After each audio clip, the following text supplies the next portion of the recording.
Tiger வா இங்க வா வா என்ன என்ன நீ பேசுனா தானே குலைக்கும். டைகர் ஜி கேக்குது. ஏய் கடிச்சிட போகுது கம்முனு என்ன ஊசி போட்டாங்களா? ஊசி போட்டாங்களாடி? சின்ன பிள்ளை வேற அழுது கேட்டதுடா. வெளியில போணுமா? ஏய் வெளியில போணுமா? கையை பத்தி என்ன வேணும் உனக்கு?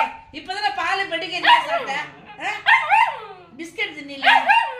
அப்புறம் என்ன எனக்கு ஊசி போட்டாங்க? ஊசி போட்டாங்களா? ஒரு தடவை பார்த்து கண்டுபிடிச்சிட்டு வர மாட்டாங்க. வர வரது ஊசியா போட்டாங்க? டைகருக்கு ஊசி போட்டாங்களா? வலிக்குதா வலிக்குதா வலிக்குதான் இந்த ஊசி போட்டா ஊசி போட்டா அப்புறம் என்ன பண்ணும்? நல்ல வேலை வெறும் இதுல போடலடா இருக்கு. ஏய் வலிச்சுதா இல்லையா? நான் 4 ஊசி போட்டா